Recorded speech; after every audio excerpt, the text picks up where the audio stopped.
De análisis. Información desde todos los ángulos.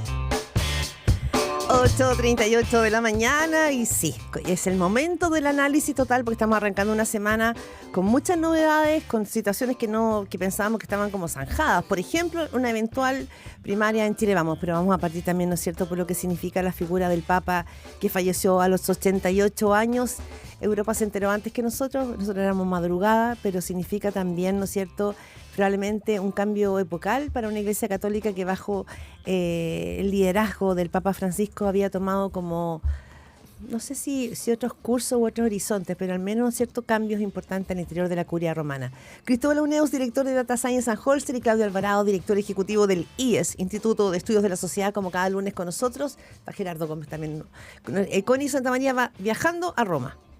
¿Cómo están? Mire tú. Buenos días. Buenos días. Sí. ¿Tienen alguna mirada ustedes o no?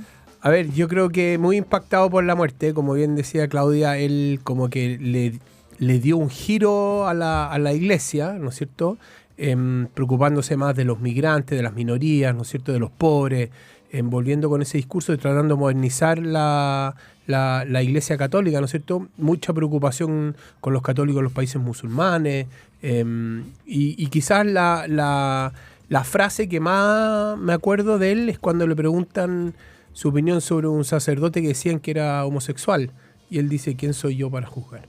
No, eso fue maravilloso. Entonces yo creo que eso son cosas que quedan, obviamente mi pesar y mis condolencias a todo el pueblo argentino, y obviamente a los jesuitas, que es un golpe duro también para ellos.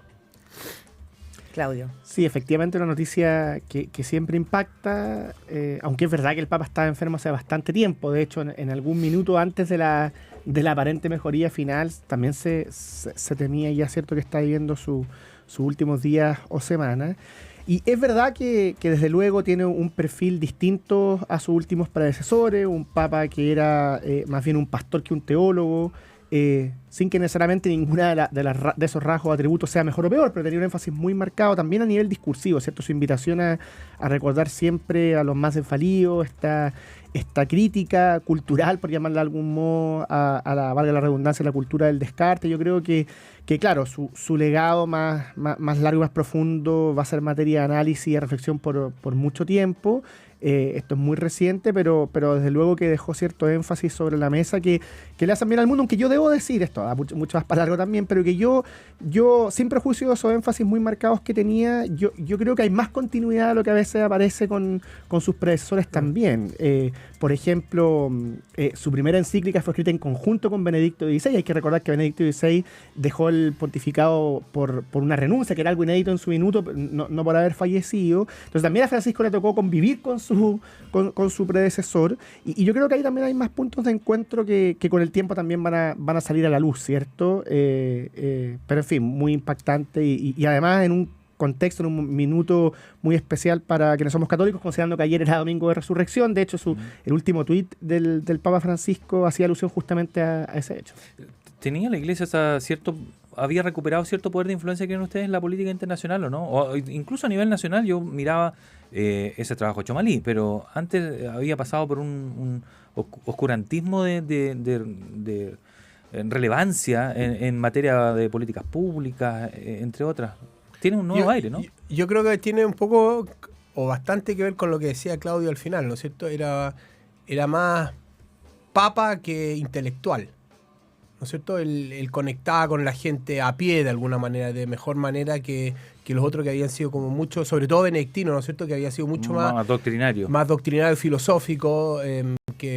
Su formación dicen que es por eso, porque él estuvo en la calle. Claro, que él estuvo ahí y le tocó nombrar a muchos cardenales también. Estuvo en Chile también a 24 años, claro. Estuvo en Padre Hurtado. Ahora, en esa la comuna. pérdida de la iglesia probablemente, no sé, si les ha tocado hablar con sacerdotes, yo al menos en Chile, o los encuentros que hacen de pronto los cónclaves, no sé, los jesuitas, y también me imagino Tatiano, y tiene que ver con los abusos de la iglesia. Si finalmente la pérdida de poder, la falta de moral, o la distancia de la ciudadanía tuvo que ver con la cantidad de información respecto de los abusos sexuales en la iglesia de Chile, para qué decir, casos emblemáticos, ¿no? Caradima, Poblete, pero en el caso de la iglesia española, en el caso de la iglesia irlandesa, Estados Unidos, sin ir más lejos. Entonces, realmente la caída de la moral o de la autoridad moral de la Iglesia Católica tuvo mucho que ver con eso, y por lo tanto a lo mejor por eso políticamente deja pierde influencia. Sin duda que eso afectó a la Iglesia Católica. Bueno, a él también le tocó casos, ¿no es cierto? Hubo acusaciones de gente muy cercana a él, que protegía, que no, al final no terminó siendo así. Entonces yo creo que es algo que también le va a tocar al Papa que venga. Sí. Bueno, vamos a estar hablando del Papa durante los próximos 15 días, ¿no? Eso demora la 15 a ceremonia. 20 para que empiece, y de ahí no sabemos cuándo termina. Donde debería haber un cónclave en la derecha, ¿no? Esta semana dicen que de aquí al viernes salen con candidatura presidencial o con primaria con toda la derecha, los más optimistas, y los otros dicen, vamos a tener una más chica puertas adentro, dentro de Chile vamos. ¿Qué opinan ustedes ¿Qué de opinan esta con respecto a esto, nueva primaria? Claudio? No deja de ser sorprendente que estemos a esta altura, bien entrado abril, a pocas semanas, ¿cierto?, del plazo de pocos días en rigor del plazo de cierre de inclusión de primaria, que estemos hablando de esto. Y yo creo que lo que sugiere, lo que revela, es que las derechas, y en particular la centro derecha, ¿cierto?, está demasiado confiada. Es muy increíble que en un contexto electoral tan propicio, donde podría existir una eventual mayoría parlamentaria, donde se podría estar preparando desde ya un gobierno que ayude a levantar al país en los términos de los propios políticos de oposición, se den este tipo de discusiones. Yo creo que la semana pasada quedó muy claro que la campaña de Evelyn Matei necesita un golpe de timón. Fueron muchos errores no forzados, uno tras otro, y por tanto lo que eso sugiere, insisto, es que aquí se requiere un rediseño o un diseño públicamente conocido, una estrategia, nombrar equipos. Son cosas bien elementales para una campaña profesional que aspira a conducir al país, y sin embargo eso hasta ahora ha faltado. Entonces lo que uno esperaría es que, a ver si ahora sí, una vez que los números de las encuestas, por más de que Evelyn Matei siga liderando, no son tan buenos como antes, una vez que se producen esos problemas, lo que uno esperaría es que por fin exista esa estrategia y ese diseño que hasta ahora no ha existido, porque lo contrario es doblemente peligroso. Por un lado, no hay elecciones ganadas, o sea, nunca hay carrera corrida, entonces hay un primer error si es que efectivamente hay una excesiva confianza, pero luego incluso si es que eso no existe, las campañas también son un anticipo de cómo se va a gobernar. Y entonces es muy curioso estarle prometiendo al país, con toda razón, mayor gobernabilidad, mayor estabilidad, y al mismo tiempo no transmitir eso en el propio diseño de campaña. Yo creo que ahí hay una tensión que hay que, digamos, pensando en el mundo de centro-derecha, terminar. Cristóbal Oneus. A ver, yo creo que esto es... Yo lo que veo en la derecha es... Tenemos a Kast y Kaiser, dos candidatos que se están poniendo de acuerdo en una campaña entre caballeros, ¿no es cierto? Hay una negociación de un pacto parlamentario. Un preacuerdo. Un preacuerdo, ¿no es cierto? Ellos nos están atacando por la prensa, ¿no es cierto? Y ahí como que se dividieron su electorado, ¿no es cierto? Y vemos en la centro derecha 3 partidos que en el mundo parlamentario están súper ordenados. Ya, pero el pacto de caballeros, ¿tú crees que dura hasta...? Dame un segundo. Los 3 partidos súper ordenados, no se pelean fuertemente por la prensa cuando hay diferencias de los proyectos de ley, pero es la candidatura la que introduce el problema. Yo creo que no son los partidos. Los partidos están ordenados en el Parlamento y uno pensaría que también están ordenados hacia adelante. Yo creo que aquí el problema es Evelyn Matei. Ella hay un vacío de poder. Y el vacío de poder, Chaguán lo quiere tomar, Carter hace rato que lo quiere tomar, ¿no es cierto? Y por lo tanto los partidos no pueden convencerla a ella de que decida. Pero... Y eso es grave no solamente para la campaña que queda.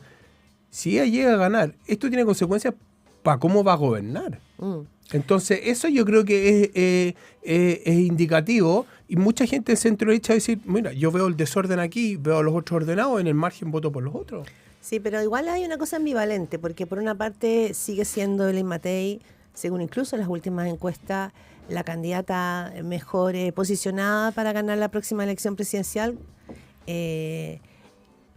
Entonces, por una parte eso, pero me llama la atención que Renovación Nacional, que tenía un acuerdo, Renovación Nacional hizo un consejo general, la proclamó, la nominó.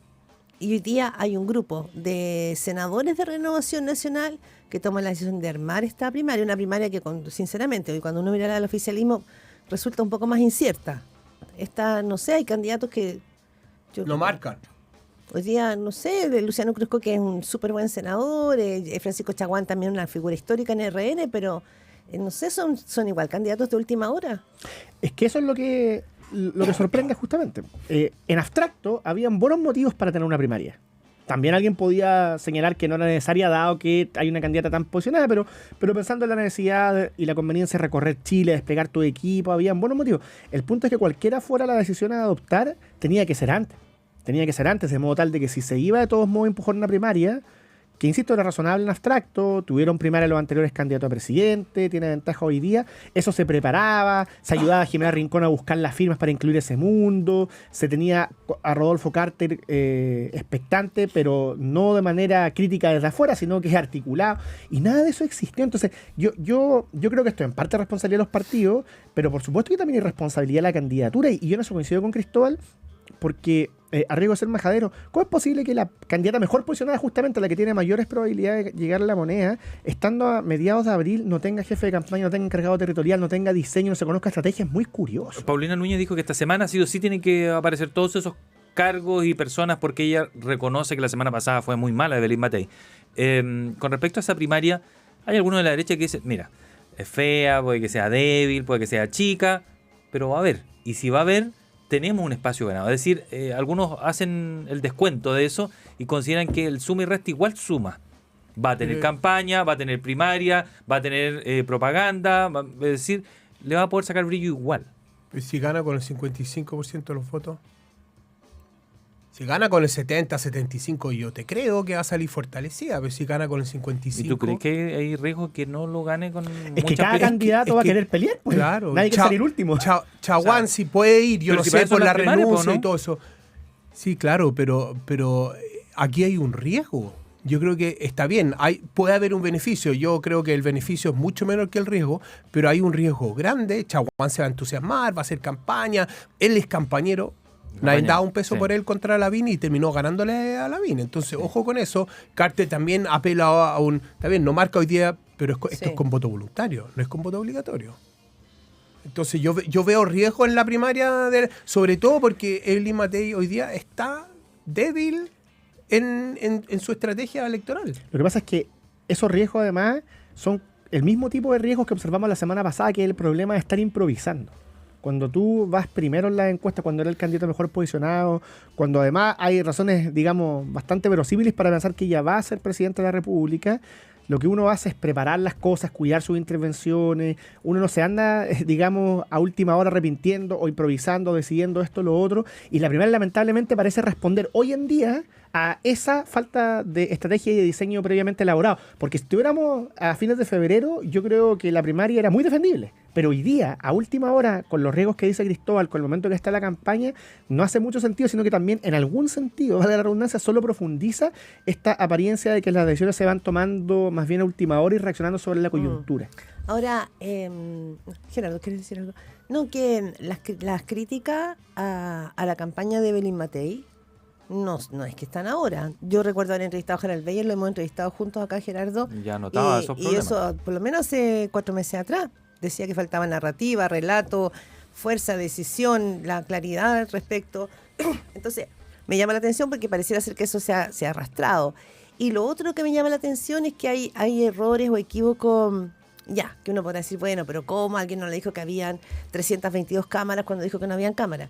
Pero el fin de semana, cuando vemos las columnas de opinión de los columnistas más influyentes del país, hacen el punto respecto de su punto respecto de que era inevitable el golpe de Estado y que era inevitable las muertes entre el año 73 y el 74.